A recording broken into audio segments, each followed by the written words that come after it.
Cam damn Newton. Watch your film, boy. Let's go, watch this. Ready? Newton finds him. McCaffrey, touchdown. Newton gonna run it, look at end zone, touchdown. Cam Newton. Touchdown, Cam Newton. Oh, now this is a thrill for the first time on Get Up. We are delighted to welcome the one, the only Cam Newton. And I will just say this quickly. Since you started working here at First Take, everyone has said to me, this is the first time you and I have met in person, everyone has said, you're not going to believe how big he is when you meet him for the first time. I'm not going to believe how big he is. I told you. What did you say? Man, the first time we played him in preseason, when he walked out, I walked past him, and me and Troy Polamalu got to the locker room. We was like, brother, our days are numbered. I was like, they making quarterbacks like that. It ain't for us no more. I'm going to need an apple box to continue this block. Okay, it's a pleasure to have you here. Yes, sir. So there's one thing that you know about our show. It means we are going to take your name and make it into a segment. Let's rock and roll. So it is going to be called Newton's Law, okay? I thought y'all were in the 4th and 1 and got that one. We do the same thing, okay. All right, we're going to talk about the 4 quarterbacks going this weekend. Let's start with the best of them all. Let's start with Patrick Mahomes. Right. How would you describe what is at stake for Patrick Mahomes this weekend and going forward with the possibility of a 3-peat? Man, listen, he's doing something that no quarterback has ever done. And to be labeled something comparable, it's not. So he has the opportunity to walk into immortality, right? It's big. We always want to pay homage or homage to the Bradys and the Paytons and the guys who came before him, but this is something that we've never seen, and it's just got to call it what it is. And so let's talk about then the game he has to play in order to do it. The Chiefs have been doing it. We always say they just sort of major in winning. They do whatever it takes. Right. If this is a game that offense, we all know he can do it, but can that offense, if they need to score 34, 37 points to win this game, is that offense capable of doing it? The thing that a lot of people are not really highlighting is I'm really curious to see what version of Patrick Mahomes he picks to win. And it's all predicated of how to win. Each game is a new game that you have to win. So many times we think that, oh man, Patrick Mahomes has to go out and throw for 400. He does not.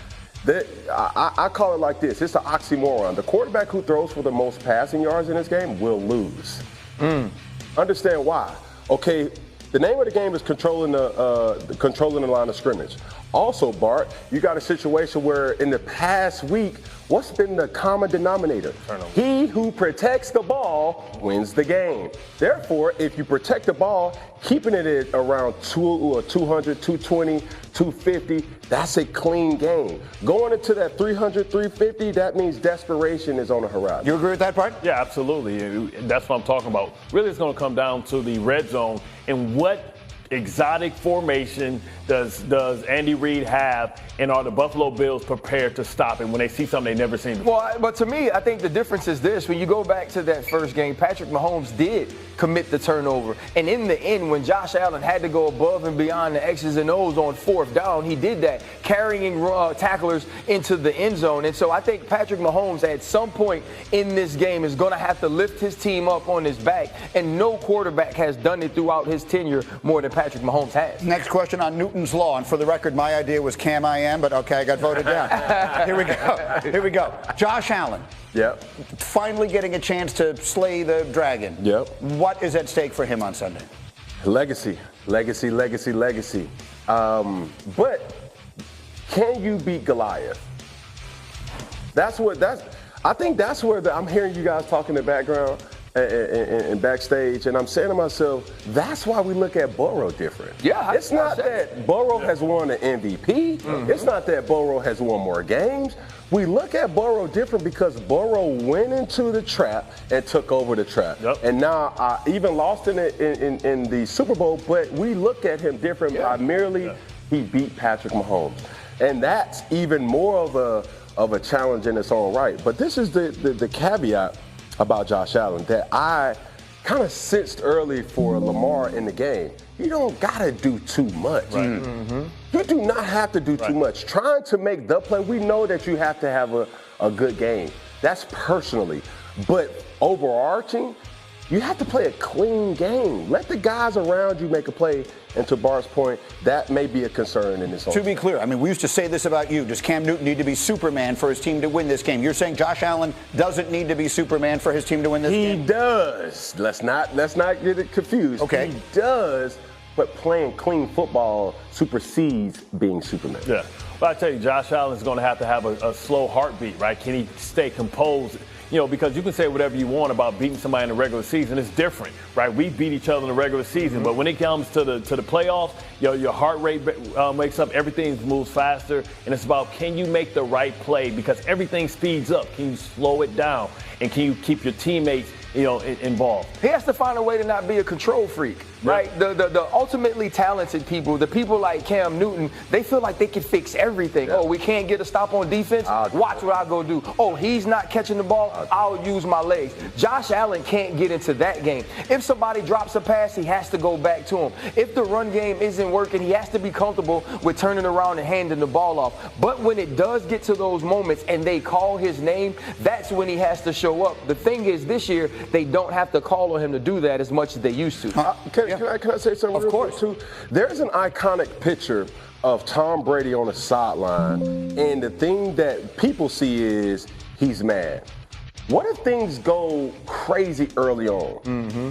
Does Josh Allen blow a fuse? Mm-hmm. If they find themselves down by 10, 14, 17 points in the first half, does he blow a fuse? Or does he say, man, I'm going to chip away at it?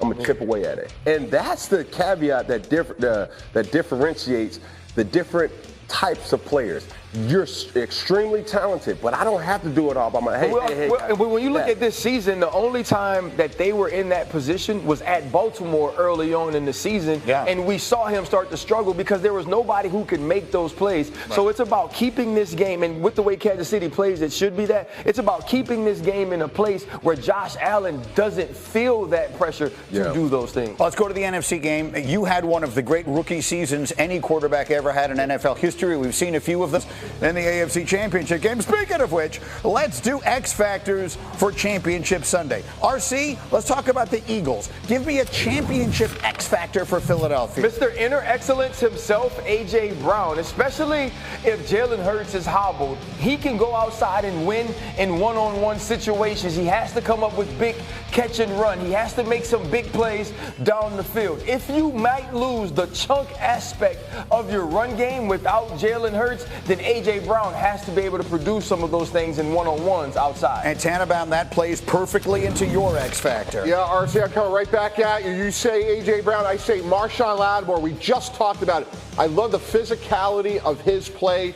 For a decade battling Mike Evans, very similar player in A.J. Brown. He has 15 career interceptions. His problem's been durability, but when he's out there, he can make plays on the ball, and he matches up well with A.J. Brown, which is hard to do. Should be a great matchup. That was an in-season trade that they made to get Lattimore. It'll be fascinating if it's a huge factor. Bart, Chiefs, give me an X Factor. Yeah, I'm going to give you Purdue's finest, George Karlaftis. Last week, he had 3 sacks.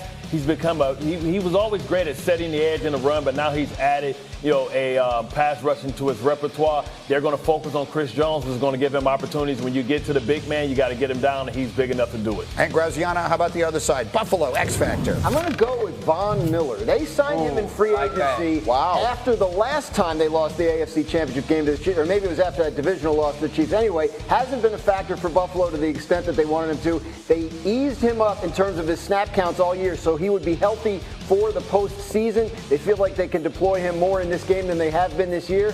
The reason they signed Von Miller years ago was to get Patrick Mahomes on the ground in a playoff game, and if he can do it, could make the difference. Okay, so look, there's the two sides to this, and we've lived in this all week long. There's all the X's and the O's, and it's fascinating as a football nerd myself. But then there's the history part of this. And I make no apologies for this. Josh Allen can become a different person in football history based upon the outcome of this game on Sunday. Now, he'll have another game to worry about 2 weeks later, but he's got to get past this hurdle at some point, and it will change everything for him. It will to an extent, right? Because if he wins this game, what does it do for us? Does it put him where we think of Joe Burrow? Right? Because Joe Burrow was a guy that went to Kansas City and did this exact thing. Josh Allen wants to finish chào tất cả mọi người đã quay trở lại với kênh của mình. Ngày hôm nay mình sẽ tiếp tục hướng dẫn các bạn làm vòng. Và hôm nay của mình sẽ có tiêu đề là nồi cơm. Các bạn, hôm nay vòng của mình sẽ có tiêu đề là cơm nóng. Bây giờ mình sẽ bắt đầu làm.